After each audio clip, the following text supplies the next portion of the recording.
Game of Thrones, the board game, 3 to 6 players take on the roles of the great houses of Westeros.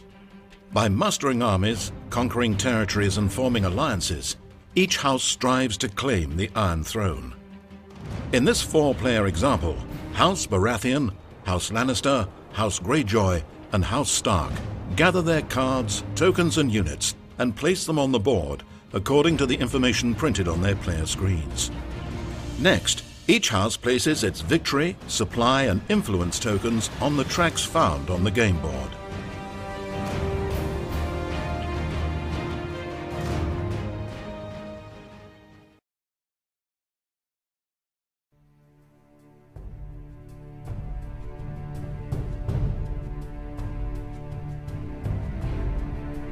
Gameplay begins with the planning phase.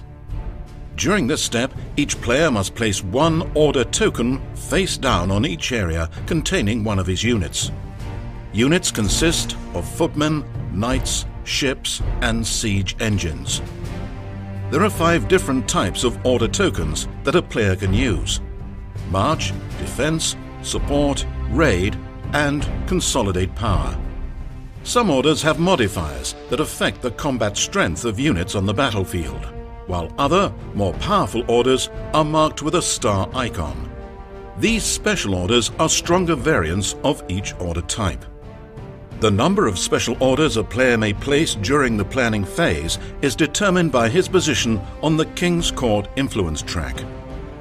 March orders represent the movement of troops and ships across the lands and seas of Westeros. Only by assigning march orders to units on the game board can players take control of new areas and engage opponents in combat.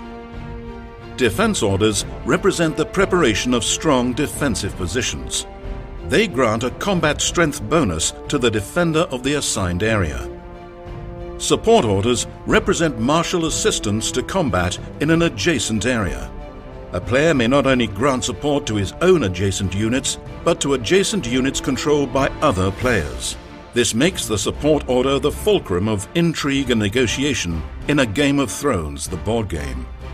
Consolidate power orders represent the garnering of local favor, the collection of income tax, and the harvesting of resources from areas under a player's control. Raid orders represent aggressive incursions and pillaging of enemy lands. They are used to remove adjacent enemy support, consolidate power, and raid orders. After all orders have been placed, they are simultaneously revealed for the action phase.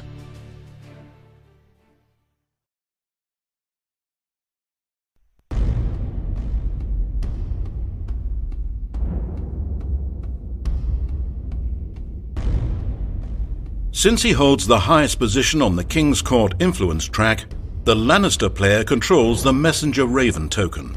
He may use the Messenger Raven's power to either exchange one of his assigned orders with one of his remaining orders, or to look at the top card of the Wildling deck. Seeing that House Greyjoy has placed a support order in Ironman's Bay, House Lannister decides to use the power of the Messenger Raven to exchange his defense order in the Golden Sound with an unused raid order. After the special power of the Messenger Raven has been used, gameplay proceeds to order resolution. Raid orders are resolved first, 1 order at a time, following the sequential house positions on the Iron Throne influence track. Lannister, the only house to issue a raid order this round, resolves its raid at the Golden Sound. In doing so, it may choose to remove any adjacent enemy support, consolidate power, or raid orders. Lannister removes Greyjoy's support order located at Ironman's Bay. Next, march orders are resolved, 1 order at a time, following the sequential house positions on the Iron Throne influence track. House Baratheon, in the first position on the Iron Throne track, is first to resolve a march order. Baratheon has 2 march orders, 1 at Shipbreaker Bay and 1 at Dragonstone. The Baratheon player chooses to resolve the march order at Shipbreaker Bay and moves one of his ship units from Shipbreaker Bay to Blackwater Bay. House Lannister is next. Lannister has 2 march orders, 1 at Stony Sept and one at Lannisport. The Lannister player chooses to resolve his order at Stony Sept, using it to move a footman unit to Harrenhal. Lannister's decision to move his footman unit out of Stony Sept would leave it unoccupied. However, each house begins with a supply of power tokens. Power tokens are used for bidding and to establish control of game board areas. Before leaving Stony Sept, Lannister elects to establish control by placing a power token here. In this way, Lannister retains control of Stony Sept even after the last Lannister unit leaves. As the Lannister footman unit has taken control of Harrenhal and its castle, the Lannister player moves his house token one step up on the victory track to indicate he now controls a total of 2 strongholds and castles. Stark is next on the Iron Throne influence track and resolves his march order at Winterfell to move its knight unit to Moat Cailin. Taking control of Moat Cailin's castle, House Stark immediately advances 1 space on the victory track. Greyjoy resolves its march order in Pike's Harbour by moving a ship out of the harbour and into Iron Man's Bay. Every player has now had the opportunity to resolve a single march order. However, play continues in this fashion until all march orders have been resolved. House Baratheon resolves its remaining march order at Dragonstone by moving a knight to the Kingswood. This is possible because a Baratheon ship unit occupies the adjoining Shipbreaker Bay sea area, forming a bridge between the Dragonstone and the Kingswood land areas by ship transport. House Lannister resolves its second march order and moves a knight from Lannisport to Riverrun. Gaining the stronghold at Riverrun, House Lannister immediately advances to the 3rd space on the victory track. House Stark's final march order moves his ship in the Shivering Sea to the Narrow Sea. Greyjoy marches a footman unit from Greywater Watch to Moat Cailin, leaving a power token on Greywater Watch to establish control there. However, Moat Cailin contains one of House Stark's knight units, resulting in combat between House Greyjoy and House Stark.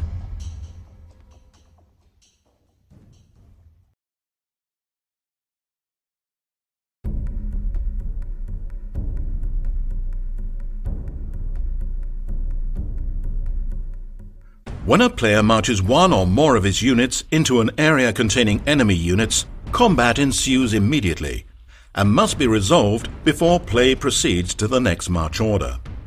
In this example, House Greyjoy has marched a footman unit from Greywater Watch to Moat Cailin, containing a Stark Knight unit. The battle begins by the 2 opponents calling for support from adjacent areas. Only House Stark has an adjacent support order in White Harbour. Areas with support orders may support any number of adjacent combats during a game round, and may even support the forces of other players engaged in an adjacent combat. In this case, House Stark's footman in White Harbour lends its support in the adjacent Moat Cailin. Now, each side calculates the total combat strength value of its units involved in the combat. Each unit type contributes a specific amount of combat strength in combat. Footman and ship units contribute 1 combat strength, while a knight unit contributes 2 combat strength. Siege engine units contribute 4 combat strength when attacking an area containing a castle or stronghold. But siege engines have no combat strength when defending or when attacking an area without a castle or stronghold. In this example, Greyjoy's footman unit with a combat strength value of 1 challenges Stark's knight unit with a combat strength value of 2. Supported by a Stark footman in White Harbour with a combat strength value of 1. Greyjoy, as the attacker, also includes the combat strength value on his march order, in this case 0. A defense order in the embattled area would add its combat strength to the defending units. In this case, however, there is no defense order in Moat Cailin. Both houses now choose and reveal 1 house card. House cards represent characters lending their abilities and strength to combat. Stark reveals Eddard Stark, who has a combat strength value of 4 and 2 sword icons, which, if Eddard is victorious, will destroy 2 of Greyjoy's units in the combat. Greyjoy reveals Balin Greyjoy, who has a combat strength value of 2 and an ability that reads, "The printed combat strength of your opponent's house card is reduced to 0. Text abilities are immediately resolved. Holding the highest position on the fiefdom influence track, Greyjoy controls the Valyrian Steel Blade. This token may add 1 combat strength to a combat once per game round. Greyjoy decides to use the Valyrian Steel Blade. The final combat strength for House Greyjoy is 4. 1 for the Footman, 2 for Balin Greyjoy, and 1 for the Valyrian Steel Blade. The final combat strength of House Stark is 3, 2 for the Defending Knight, and 1 for the supporting footman in White Harbour. As Eddard Stark's combat strength was reduced to 0 by Balin Greyjoy's text ability, he contributes no strength to the combat.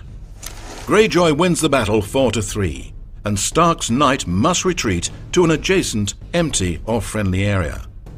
After retreating, the unit is laid on its side. It becomes routed and can no longer provide combat strength this turn. Stark loses the castle at Mokelin and moves down 1 space on the victory track. Greyjoy, gaining the castle, moves 1 space up. The next orders to be resolved are Consolidate Power Orders. Baratheon, first on the Iron Throne track, resolves his Consolidate Power Order in the Kingswood, gaining 1 power token for the order and 1 additional power token because the Kingswood area contains a power symbol. House Greyjoy has the only other Consolidate Power Order at Pike and gains 2 power, 1 for the order and 1 for the icon printed on Pike. After all Consolidate Power Order tokens have been resolved, Defense and Support Order tokens are removed from the board, and routed units are restored. The next game round now begins, and the round marker is advanced forward 1 space.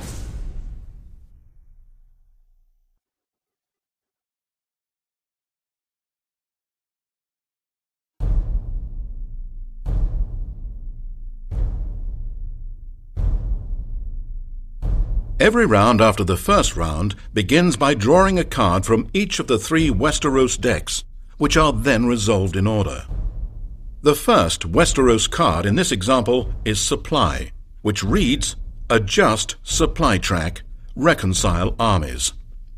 When resolving the Supply Westeros card, each house in turn order counts the number of supply icons printed on areas it controls, and then moves its supply token on the supply track to reflect that level of supply. Baratheon counts 2 supply, Lannister 3, Greyjoy 2, and Stark controls only 1. A player's position on the supply track determines the number and the size of the armies he may field on the game board. An area containing a single unit does not constitute an army, but any group of 2 or more units in the same area does. If a player loses supply icons throughout the game, a future Supply Westeros card may eliminate units from his armies as they are brought into compliance with his lower supply level. The second Westeros card drawn is Clash of Kings, which reads, Bid on the 3 influence tracks. The Clash of Kings Westeros card simulates the intrigue and plotting taking place behind the curtain of war, affecting it in many subtle and some not so subtle ways. To resolve the Clash of King Westeros card, all influence tokens are first removed from the 3 influence tracks. The players will bid for positions on the tracks, starting with the Iron Throne track. Each player bids a secret number of his available power tokens, concealing the selected number in a closed fist. After all players have chosen, bids are revealed simultaneously. In this example, Baratheon bids 3, Lannister bids 0, Stark bids 3, and Greyjoy bids 2 power tokens. The house with the highest bid takes the first position on the Iron Throne track. Ties are broken by the house that currently holds the Iron Throne dominance token, in this case, House Baratheon. House Baratheon chooses himself for the first position and Stark for the second position.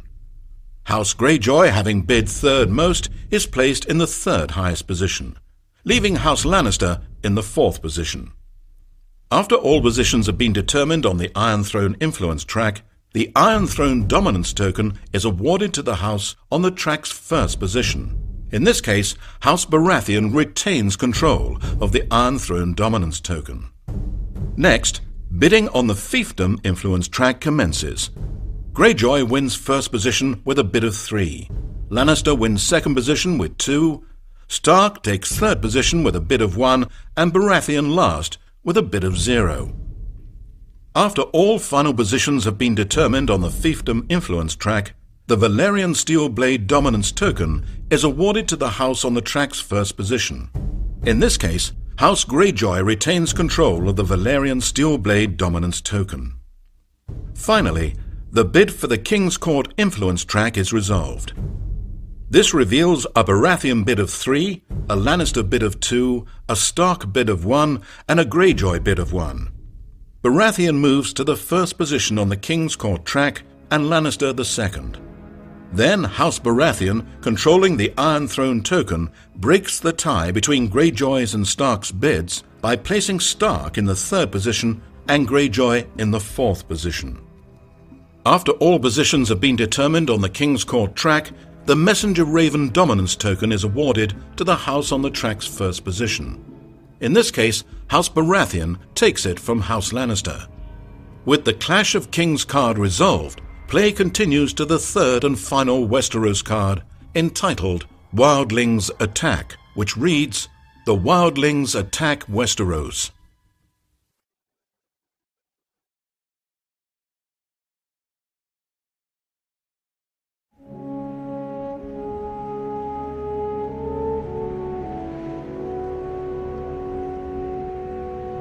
In the icy north, an army of barbaric wildlings gather to descend upon the continent of Westeros. The ancient order of the Night's Watch protects the massive wall that defends against these dangers. Yet the strength of the Night's Watch will fail without the support of the great houses. Some cards in the Westeros decks are marked with a wildling icon. For each such icon, the wildling threat token is advanced 1 space on the wildling track. When the track reaches 12 or a Wildlings Attack Westeros card is drawn, players must resolve a wildling attack by collectively bidding power tokens against the threat illustrated by the wildling track. In this example, the wildling threat level is 2, representing the amount of power the houses must collectively match if they wish to stave off the wildling threat. To do so, each player bids against the wildling track by selecting and holding a secret number of his available power tokens in his closed fist. The combined number of bid power tokens is the Night's Watch strength and is compared to the wildling strength. In this example, all players bid 0, as most had spent all their power in previous phases. With a wildling strength of 2 against a Night's Watch strength of 0, it is a wildling victory. The threat token is moved back 2 positions, to a minimum of 0, and any bid power tokens are discarded. Next, the top card of the wildling deck is revealed and shows a Mammoth Riders card. The wildling victory section on the card reads, Lowest bidder destroys 3 of his units anywhere. Everyone else destroys 2 of their units anywhere. Since each house bid the same amount, it is up to House Baratheon, the holder of the Iron Throne dominance token, to break the tie and determine who will be the lowest bidder. After resolving the Wildlings Attack card, the Westeros phase for this game round has been completed. Play now proceeds to the planning phase. After 10 game rounds, the house that controls the most areas containing castles and strongholds is declared the winner. If, however, at any time during the game a player controls 7 such areas, that player immediately wins the game.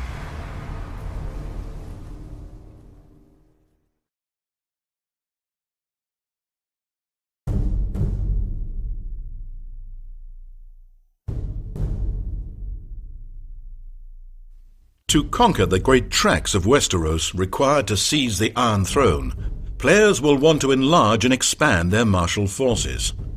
The principal way for players to recruit new units to the game board is during the resolution of a Mustering Westeros card during the Westeros phase. When a Mustering Westeros card is resolved, each player in turn order may recruit or upgrade units in each area he controls containing a stronghold or a castle. Each castle provides 1 mustering point, while strongholds provide 2 mustering points. When mustering, a footman or a ship unit costs 1 mustering point, while a knight or a siege engine unit costs 2 mustering points. Alternatively, a player may upgrade an existing footman unit to either a knight or a siege engine unit for a cost of 1 mustering point.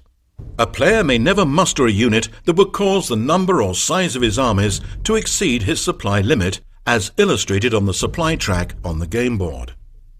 In this example, it is House Lannister's turn to muster units during the resolution of a Mustering Westeros card. Lannisport contains a stronghold which provides 2 mustering points. The Lannister player begins by upgrading the footman unit here to a knight unit at the cost of 1 mustering point. He then uses Lannisport's remaining mustering point to place a new ship unit in the Golden Sound. Ship units cannot be mustered on a land area, but must instead be placed in a friendly or empty adjacent sea area or port. As the Golden Sound already contained an existing Lannister ship unit, this area is now considered an army of 2 units, taking 1 of the 2 army slots of Lannister's supply. At an overall supply level of 3, House Lannister may field 3 armies of 2 units each, and 1 army of 3 units. The Lannister player then musters units in River Run, also a stronghold, providing 2 mustering points. He uses his first mustering point to place a new footman unit in River Run, and the second mustering point to place a new ship unit in the adjacent Golden Sound Sea area. In joining the already existing 2 ship units in the Golden Sound, the new ship unit from River Run forms an army of 3 units in the Golden Sound. This is a legal placement, as Lannister's supply level allows him to field 1 army containing 3 units. Lannister's final mustering area is Harrenhal, which provides 1 mustering point. Lannister spends this point by placing an additional footman unit here, forming an army of 2 units. House Lannister has now concluded its mustering. In order of the Iron Throne influence track, the next house now resolves its mustering. This continues until all houses have mustered units on the game board. Will you take power through force? Use honeyed words to coerce your way onto the throne. Through strategic planning, masterful diplomacy, and clever card play, spread your influence over Westeros.